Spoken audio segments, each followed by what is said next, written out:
Thank you so much, Dr. Ray Doctor, for coming onto the Heart Centered Therapist podcast. I'm really excited to have you here today. Thank you. And you can say either Dr. Ray or Ray. The doctor, it always makes people laugh if that's what we want to do as well, which is great. Yeah, that's awesome. Dr. Ray is wonderful, and I know you have a beautiful website and so many different offerings, and um, you have an esteemed bio. And so I just want to let everyone know today we're going to kind of narrow the focus and talk about your couples coaching work. As a couples Okay. therapist myself, I'm super interested in how we can really help couples because when we help couples thrive, we're helping so many more people, right? hmm Families and communities. hmm And so how would you like to start with like how you see your couples work?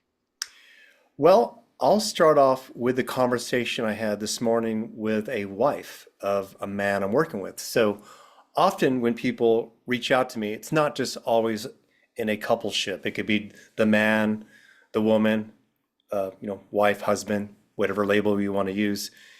And what came up in that conversation was this, and that is often what happens when one person starts to do their work.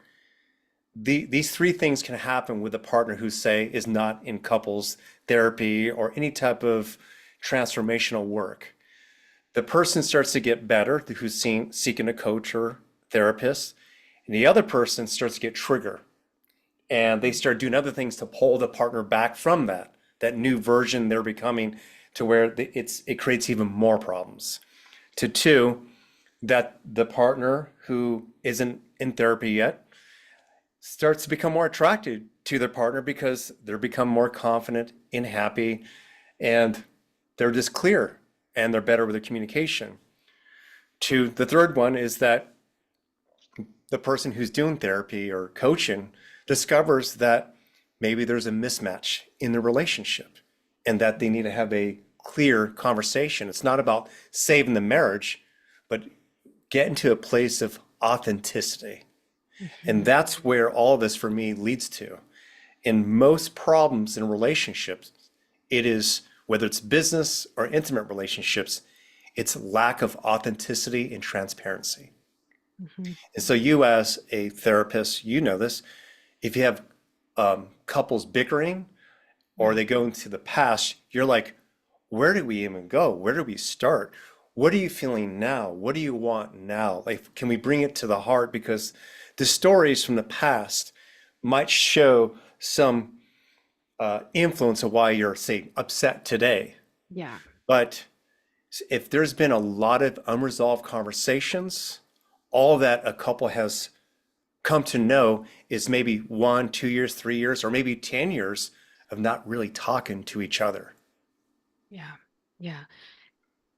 And when those couples start bickering or bringing up the past, as you said, that can be so unsettling for the therapist, especially a newer couples therapist who's not sure where they're going, who doesn't have a plan, who doesn't have that mindset of where I want this couple to get. You have already that sense of authenticity is what you're going for, helping them drop into their hearts. And it doesn't happen in the first session, of course, but you know where you're going. Mm-hmm. And it's often not completely all the way back to the past, digging up all of those things. Yeah, absolutely. I feel that every couple is looking for a clear path, even if it's in a Mhm. direction of getting divorced.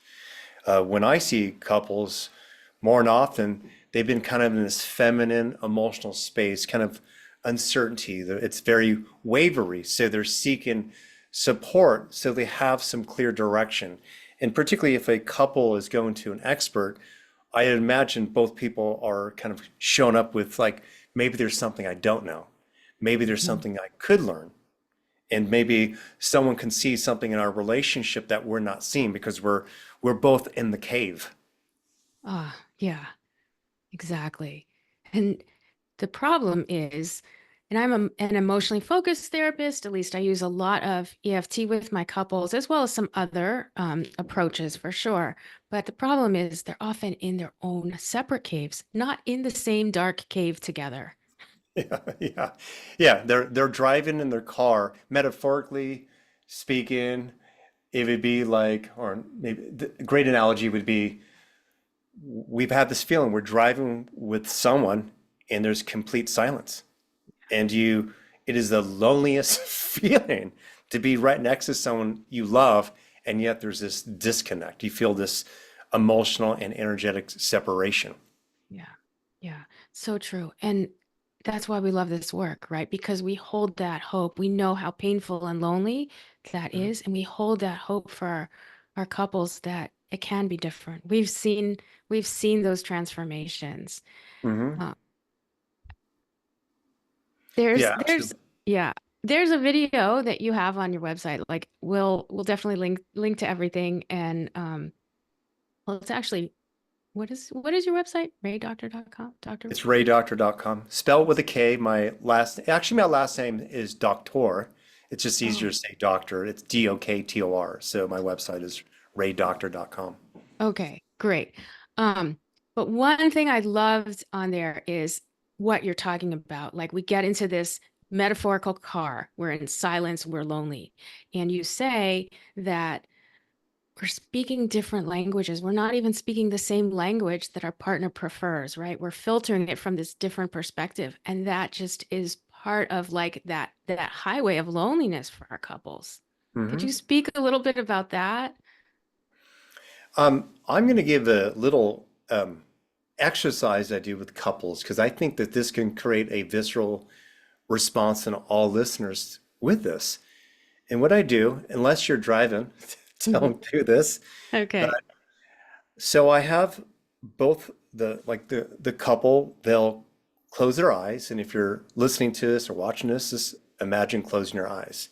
And I have them sit with their backs up against each other. And Mhm. while they have their backs up against each other, I say, just try to match the pattern of your partner's breath. And so now they're somatically being put into their body, and they're connecting to maybe one of the most sensitive things about their partner, not their partner's stories or what they project on a partner, because you can't even see the partner, but your partner's breath. And I have them close their eyes. And this is pretty dramatic, but it works. And I say, just imagine that some country just launched a missile, and we have 10 minutes left to Mm. live. What do you really want to say? What's the most important thing to you on your mind right now? What is really in your heart? And more than often, what you'll get is one or two people crying, like, Mm. and it's just, I'm sorry, to just, you can see something shift in their body. And Yeah. what ends up happening is that little exercise calms the nervous system, and it allows that part of yourself that's more compassionate, that part of yourself that is above the drama, to speak from your heart and what really matters.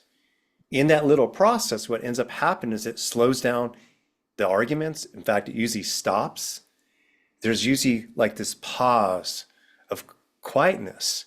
Mhm. And what's really interesting about this, and you know this as well, there have been many times on our planet where there has been, like, say, a building has come down, like the Twin Right. Towers, or there's shootings, a Yeah. bunch of kids are murdered, and you can sense the collective get really quiet, and we don't fight.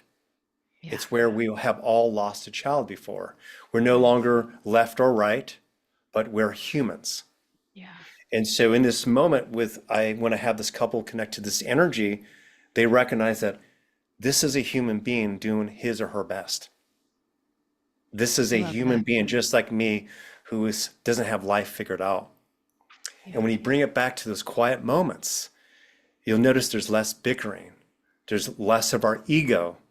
It's more of a connection to what's most important. And then we can start to heal and create a new direction for that relationship. Mm. So beautiful. And I just know that's going to help so many of the therapists out there to help their Mhm. clients.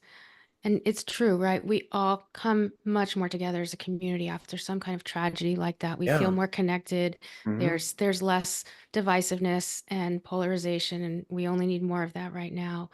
Um, and this is also what I love, Dr. Ray is here. You've already kind of corrected me, which I love, right? That we can all learn something. You could drop a client into their heart in the first session by doing that exercise. And you just gave us a tremendous gift because we can do that. We can do this in a way that creates some safety for their nervous system. And I find it interesting because it's back to back instead of like with an eye gaze. And so maybe that comes down the road as another exercise, but this creates a lot of safety to get that energetic connection and then um, the emotions. It's wonderful. Yes, it's what ends up happening is that our teenage version of ourselves will lead the conversations. And that is where we get feisty with each other, we throw in a towel, we say things that we regret, to where like we can act bratty. Yeah. And I've seen that with people who actually have done healing work where they're triggered and it comes out of them because even if we see a therapist, there might be these other things we need to work on. So, for example, if a client were to see you individually or in a coupleship, that what might come up is, say, his or her unhealed trauma. So you unmask those shadows that drive the emotions. So now we have an understanding of maybe where the first influence was, such as a father who promised to um, be present with you and he was always at work, and then your parents got a divorce and you just never saw him. Okay. So it could be where this person, say, has, we label it as attachment issues or abandonment issues. Right. So the feelings of like, like just for example, what if this couple were to see you and the husband saying she's just so jealous, she's insecure, and of course you work with her and you go, oh, she's afraid to be left. That's what sparks the jealousy. Right. She's Right. afraid to be abandoned. She doesn't feel enough. That's why when another attractive woman comes around you, that gets kicked up. Yeah. So that's just the first part of the story, like the trauma. The next Mhm. part is this. Uh, what is true for her now? How does she see her husband now? Yeah. Because that's going to take a practice of recognizing that he is not my dad. This is Exactly. not my childhood. Right. We have to So ground them in that. yeah, that. Third part is this, is even the new communication. Mm. So there's different layers. So you've got unknown trauma, now it's known. Number two, it's new, a new way of seeing how the relationship could be, such as a new love map. And then three, which would be maybe a little bit more on the surface, it's like the linear ways to communicate that it can elicit more connection. Such as, what if the husband says, "What do you want now?" Of course she's going to shut down. I would shut down just, and I don't have trauma like that. I would be annoyed. Yeah. Right.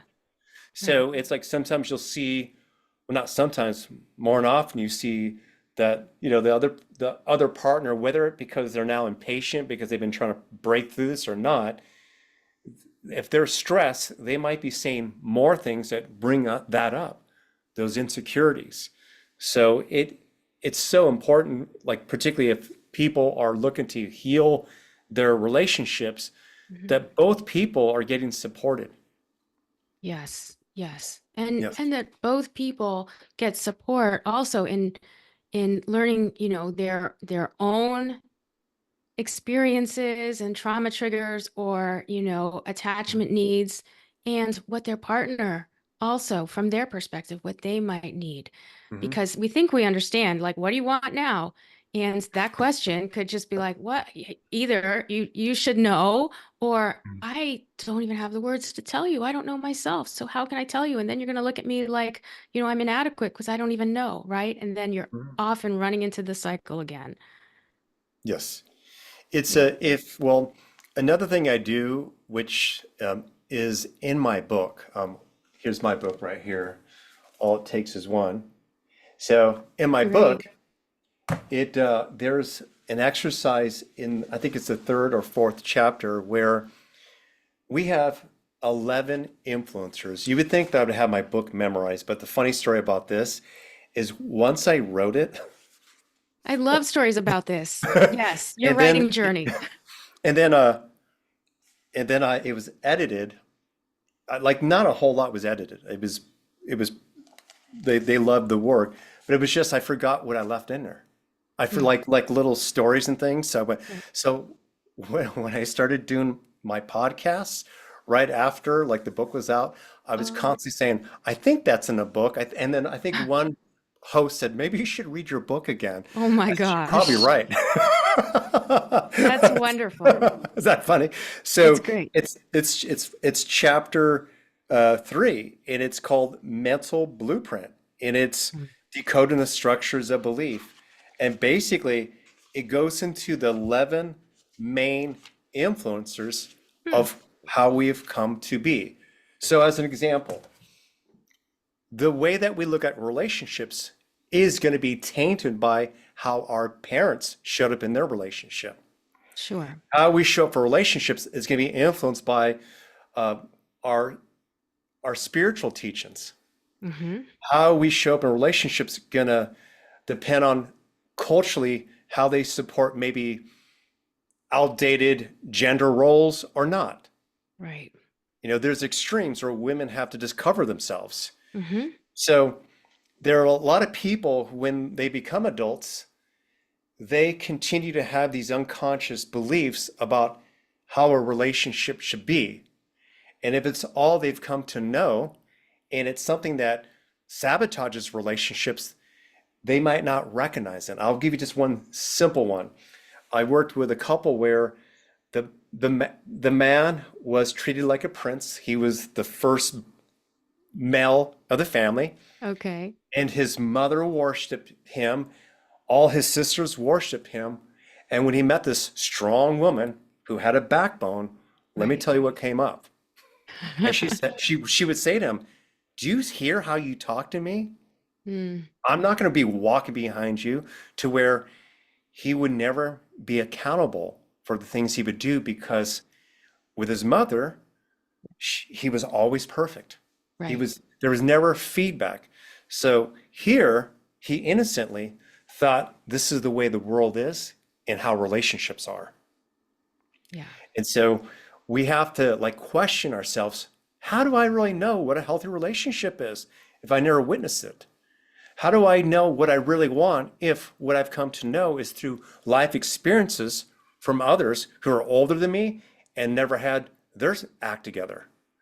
So that chapter breaks down little questions that you actually answer. It's like a workbook to come to this place where you have to ask yourself, what serves me now? Hmm. And so with every couple I work with, I'll ask this question. So I do a discovery call first, and it's like 30 minutes. It's a Yeah, free sure. call. It's just to determine whether or not we be a fit. And in that call, very often, I'll say, what is your why for your relationship? Why do you want to be in this relationship? Hmm. And oftentimes people will say companionship, sex, or sometimes there's this silence to, they can't really go there. I said, you can't. I go, let's like strip away the basics, like because you don't need to maybe financially support each other. And I'm talking Hmm. about the Western culture. Right. It's more accepted to be single, you Hmm. know? Yeah. And so, why would you want to be in a relationship?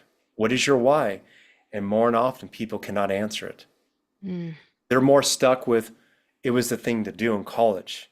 It yeah. was the person who got me the best, but not more of like how it would serve my life. And as an example, a lot of times people think if you're arguing, it's a bad relationship. Or you have moments where there's ups and downs, it might not be working. Like some people are so immature when it comes to relationships that they jump out before going deeper and taking personal responsibility to grow. It is a Exactly. relationship. You are relating. And oftentimes you're relating to yourself, and your partner is just the mirror that's reflecting parts of yourself that hasn't matured. Right. That you haven't dealt with. And I Mhm. mean, relationships are growing machines, and Mhm. we want to be able to have that opportunity. And people sometimes, they don't even spend that time evolving in Mhm. looking at how they want their relationship to serve them, how they want it to grow into something. Um, yeah, because it's really such a great chance we get as humans to experience relationships. Yeah, I'm bringing this up because there might be couples who have kids who will Yeah, listen to this as well. of course. So I have a very bizarre story, and that is, I don't want to spend the whole time talking about this, but my son showed up when he was 5.5 months old already. I didn't know I had a Oh, child. So it's kind of like a movie. I'm sure it'll be turned into a movie because there's a lot of excitement around it. But yeah. I raised my son on my own. I do, his Wow. mother does help out a little bit, but I'm the primary parent and take care of everything. So I jumped right in. Yeah. And it was maybe a year and a half, 2 years into meeting my son, Maximus, that I started dating this woman. The Hmm. woman I started to date was probably more like the women I would date when I was a single guy without a kid. And what I mean by that is, while the prior version of myself, uh, this would have fit, such as she was going out a lot, she was playful, like she didn't have a really set schedule and stuff like that. Yeah. She was extremely feminine. It would have been fine, but when I Hmm. had my son, my values changed. Things got different, and that was the main Yeah. reason why we broke up. And that's why I recognized, oh, I want more Hmm. stability. I need a Yeah. little more certainty. I need someone who like really is invested in this new direction, this life path. But I had that, I didn't know that until we just kept bumping heads and I recognized, oh, I'm trying to turn her into something she's not. Yeah. I'm But you trying to, did the work yourself. well, I was also older than her, so she Mhm. was just in a different place in her life. Hmm. So, Sure. it's like and then with couples who have children, this is what's interesting about this. Your story's not like mine, maybe. I don't know many people like mine, but Right. you might think, oh, I've been with you for 10, 15 years. I know you. Really? Do you?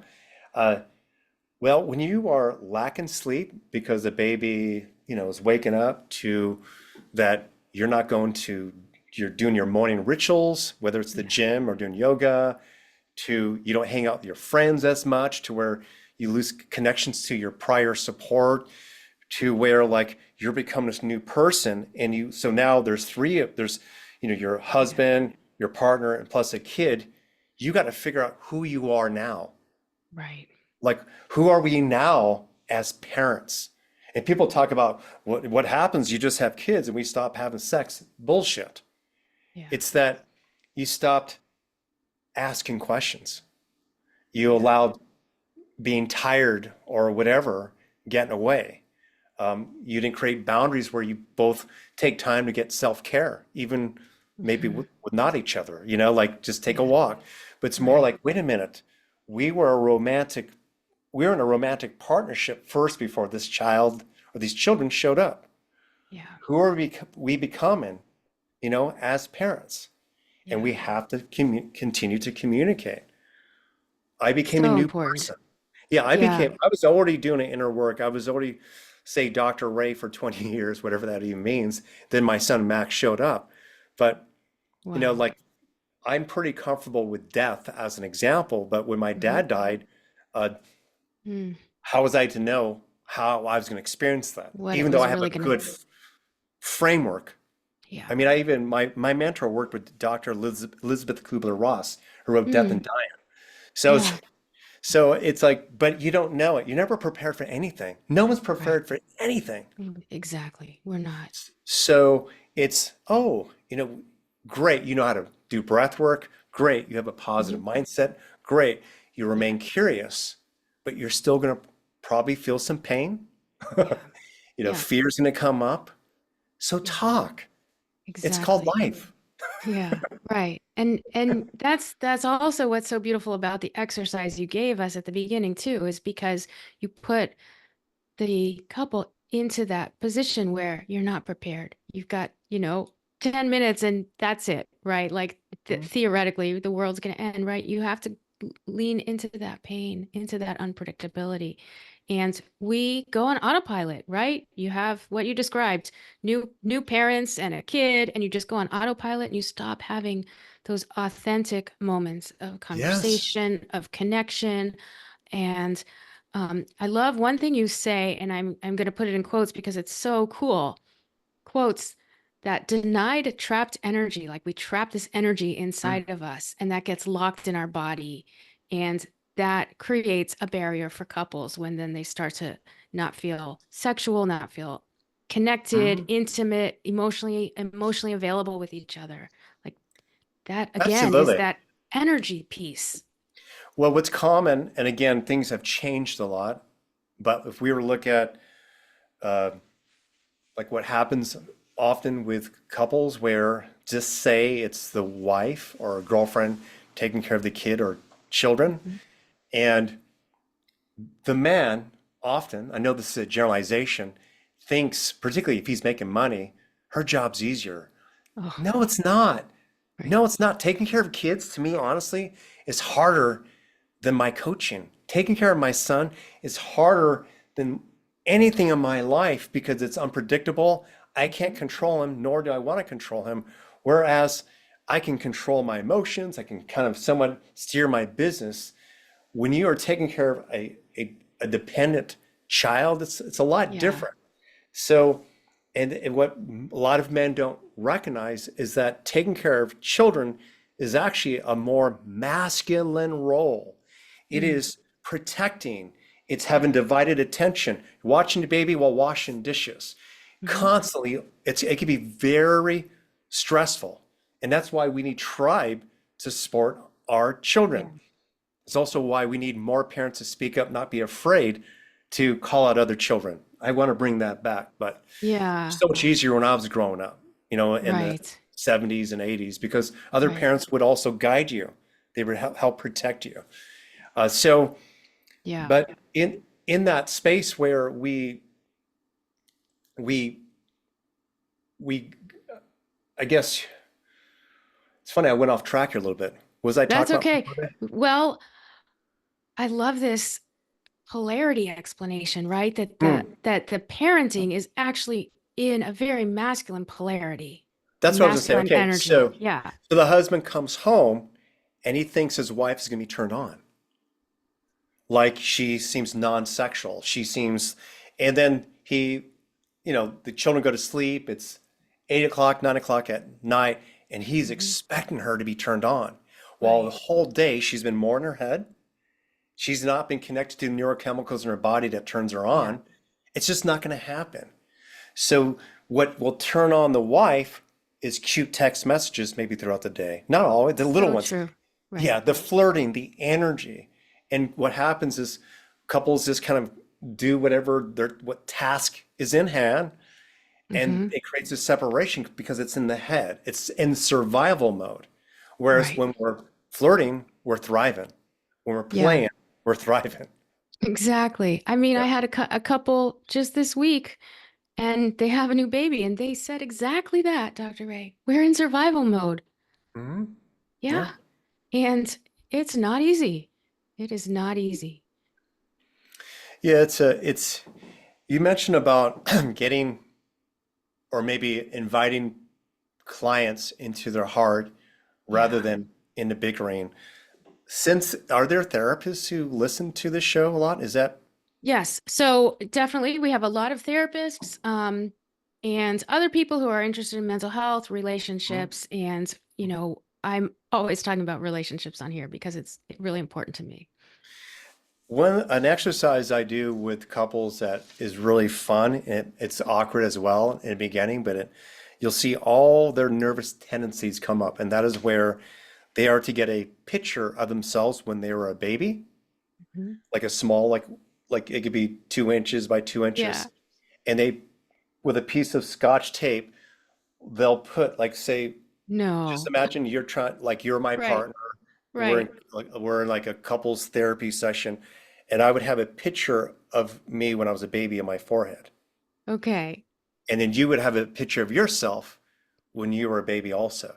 So That's imagine, crazy. Right. uh, so how could you be mad at a little kid. Mm, Very often I've seen more and often the woman start to cry while yeah, talking to the husband and seeing the little boy version of him. absolutely. That alone Absolutely.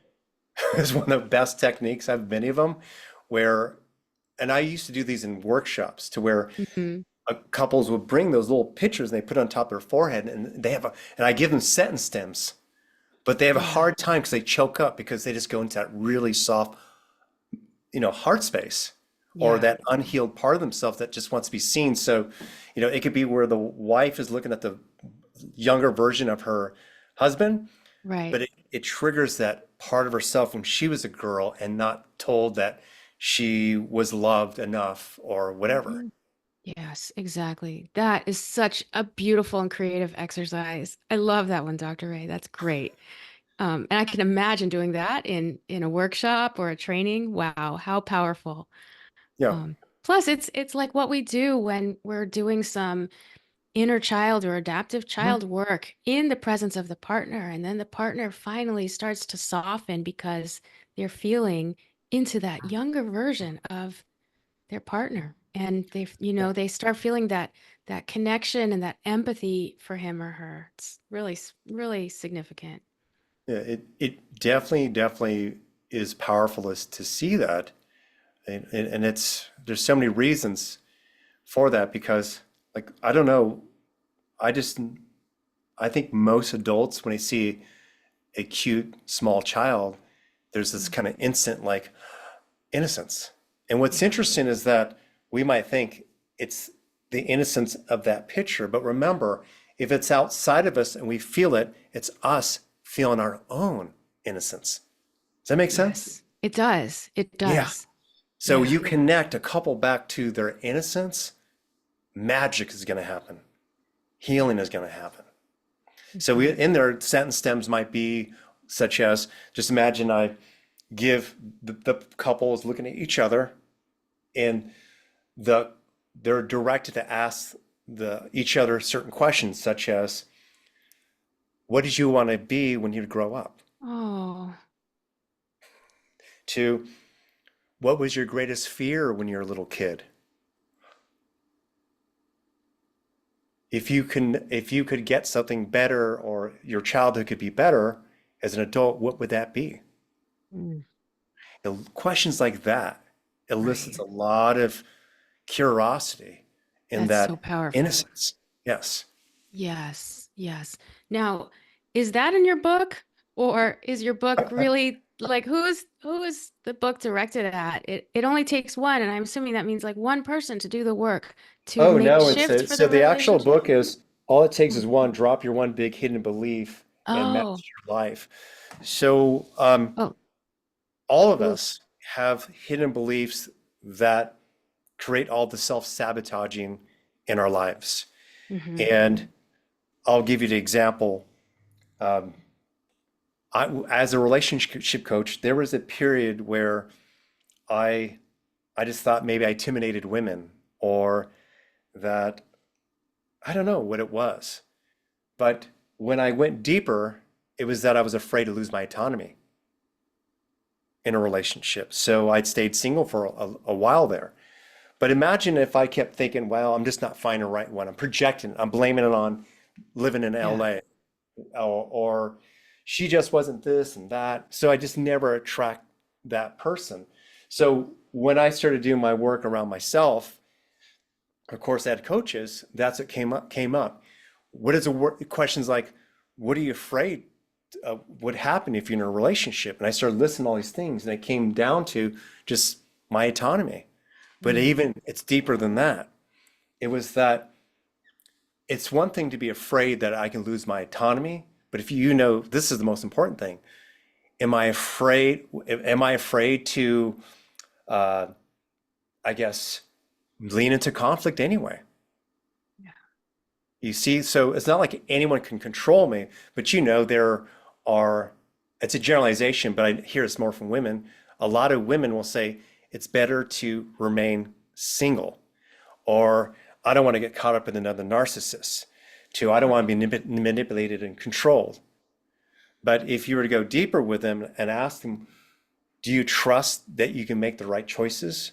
Do you Hmm. trust that you can be decisive and get out of that relationship? Do you trust that like it's okay that he can be unhappy with you and that's fine and that's not your job and that you can walk away from it? What you discover is that they're actually horrible at breaking up with guys. Like so when they get in a relationship, they Right. stay stuck. Yeah. That's the truth. So the hidden belief is that I don't trust my decisions. I don't trust my decisions. Yeah. Yeah. So Right. that's what the book it gets into. It breaks it down to like the core Yeah. overarching belief that Yeah. holds people back. It holds us back. That's our red light, that Yeah. really core red light zone that we all have. Yes. So it's for individuals and couples, and my Great. second book will be specifically for partnerships. But I think I brought up the jealousy thing on this Hmm. share. Well, on the surface, it would be this. I'm well, they come in for couples therapy. Husband's upset.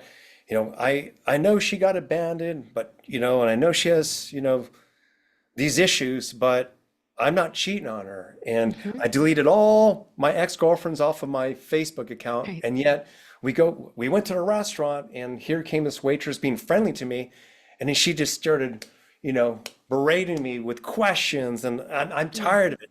Right. Okay. Great example. Yeah, okay. And then the only story she has is my dad had abandoned me and nothing changes, okay? But if you strip it back, what would a person have to feel about him or herself to believe that their partner would just cheat on them or just find someone else more attractive? I'm unworthy. I'm I'm unworthy. I'm not unattractive. good enough. I'm Yeah. not good enough. That's the core belief. Yeah. So if a person doesn't feel they're good enough, of course, a normal reaction would be jealousy. Yes. If she starts feeling good enough, and that's with or without her partner, when she starts to feel good, that jealousy will subside. Exactly. And then you have that Mhm. relational security, which Yes. gives both partners this confidence and this security from which then they can be so much more playful and take risks and all of that. Yes. So that's what it is. And you, as Yeah. a therapist, you know this after, I don't know how long you work with your clients, but when you are finally done, it's where they get to that core belief that's driving all the self-sabotaging, Yeah. all the arguments. And so you can tell them how to fix it or not say those things at dinner. But if they don't heal that within, they'll always feel Right. unworthy and they'll project it on their partner. Yes. Yeah. It's so good, Dr. Ray. This is amazing. Thank you. Um, I really am so grateful you shared so much, so many practical and pragmatic things that the therapist listening to this can put into practice with their clients, maybe with their lives, and also that other people listening can think about their own relationships and how they want to grow and maybe look at some of their hidden beliefs. We will link to everything, but please share with my listeners where people can find you and what they can find when they check out your website and your offers. Well, I appreciate you mentioning my website. By the time this podcast appears, it might be rebranded. Okay. We're doing some editing in the background, but on my website, or the name is raydoctor.com, you should be able to find one of my groups to join. We have a group called Soulful Synergy Seekers, and it's where Ooh, you get to witness in real time coaching, where I have participants jump up on Zoom and you'll see me work with people in real time. And it could be a fun experience. That's a way to great. kind of see whether or not like if this works for you. And also my book. What's Mhm. interesting about my book, I mean, most people say I worked so hard to get this book out there. It's like a big part of who I am. Well, this is just one of three. Writing's not really difficult. It was trying to figure out a very simple, pragmatic way to get information out there for clients who may potentially want to work with me or Mhm. people are looking to say work with someone like you, like a therapist, because it Right. breaks down the structure of consciousness. My mentor was Dr. Morse Netherton, and he trained Tony Robbins teachers. So Amazing. he worked with Fritz Perls, um, Carl Rogers, and Hmm. Stanislav Grof. Yeah, he did Yes. that. He was part of the holotropic breath work Oh, movement. yeah. So a lot of my work came from that progressive, all these progressive psychotherapists who are like, we don't want to do psychoanalysis, it takes too long, there's got to be a different way. So he was on the vanguard of that. So my book, imagine me training with this gentleman, Dr. Netherton, and trying to figure out a simple way where people can see how this works, Hmm. whether they want to work with a coach or not. So in the book, it's only like 180 pages. It's really concise and Yeah. it actually can help you kind of understand how you've come to be. Yeah. I love Really that. simple. Right. The more accessible, the better. And Yeah. I think that's Yes. great. Yeah, You and I know, wrote it for that for my clients. My girlfriend, she's a coach. She gives my book to her clients as well. It's just a oh, great book, great manual for like this is how, and also if people are like looking to find a therapist or they're interested in doing plant medicine, I share all the shadows of that stuff. Like mm, little like what to right. look for, particularly people who get into the tantra work and those boundaries cross. Like I just teach everyone it's your body, your rules. Like I give them Beautiful. a little perspective of how to choose the right person to work with. Yeah, yeah, that's great. That's Yes. great. Well, I am so appreciative of your time with us today. And Dr. Ray, it's been a huge pleasure and an honor.